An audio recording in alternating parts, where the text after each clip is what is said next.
Hi friends, welcome to my YouTube channel Rani Ravi Kikkeri YouTube ಚಾನಲ್ಗೆ ಯಾರ್ಯಾರು subscribe ಆಗಲಿ ಪ್ಲೀಸ್ ಸಬ್ಸ್ಕ್ರೈಬ್ ಮಾಡಿ, ಲೈಕ್ ಮಾಡಿ, ಶೇರ್ ಮಾಡಿ, ಕಮೆಂಟ್ ಮಾಡಿ.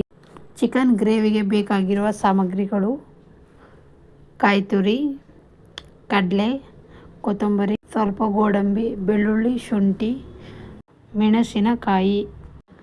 ಎಲ್ಲ ಸಾಮಗ್ರಿಗಳನ್ನು ಸೇರಿಸಿ ನೀರು ಹಾಕಿ ರುಬ್ಬಿಕೊಳ್ಳಬೇಕು. ರುಬ್ಬಿಕೊಳ್ಳದ ನಂತರ ಮೊದಲಿಗೆ ಸ್ಟವ್ ಹಚ್ಚಿಕೊಳ್ಳಿ. ನಂತರ ಅದಕ್ಕೆ ಒಂದು ಕುಕ್ಕರ್ ಇಡಿ. ಕುಕ್ಕರ್ ಬಿಸಿ ಆದ ಮೇಲೆ ಎಣ್ಣೆಯನ್ನು ಹಾಕಿ, ಎಣ್ಣೆ ಬಿಸಿ ಆದ ಮೇಲೆ ಉದ್ದಗೆ ಹಚ್ಚಿರುವ ಈರುಳ್ಳಿಯನ್ನು ಸೇರಿಸಿ ಈರುಳ್ಳಿಯನ್ನು ಗೋಲ್ಡನ್ ಬ್ರೌನ್ ಆಗುವವರೆಗೂ ಚೆನ್ನಾಗಿ ಫ್ರೈ ಮಾಡಿಕೊಳ್ಳಿ. ಫ್ರೈ ಆದ ನಂತರ ಅರ್ಧ kg ಚಿಕನನ್ನು ಸೇರಿಸಿ ಸ್ವಲ್ಪ ಉಪ್ಪು ಸೇರಿಸಿ ಫ್ರೈ ಮಾಡಿಕೊಳ್ಳಿ.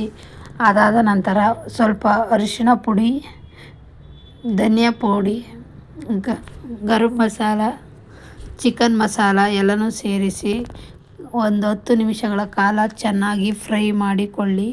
ಫ್ರೈ ಆದ ಮೇಲೆ ರುಬ್ಬಿರುವ ಮಸಾಲೆಯನ್ನು ಸೇರಿಸಿ 10 ನಿಮಿಷಗಳ ಕಾಲ ಚೆನ್ನಾಗಿ ಮಿಕ್ಸ್ ಮಾಡಿ 1.5 ಲೋಟ ನೀರು ಸೇರಿಸಿ ನಂತರ ಕುಕ್ಕರ್ ಮುಚ್ಚಳವನ್ನು ಮುಚ್ಚಿ 3 ವಿಸಲ್ ಕೂಗಿಸಿದ ನಂತರ ಕುಕ್ಕರ್ ತಣ್ಣಗಾದ ಮೇಲೆ ಕುಕ್ಕರ್ ಮುಚ್ಚಳವನ್ನು ತೆಗೆಯಿರಿ. ರುಚಿಕರವಾದ ಗ್ರೀನ್ ಚಿಕನ್ ಗ್ರೇವಿ ರೆಡಿಯಾಗುತ್ತದೆ. ಧನ್ಯವಾದಗಳು.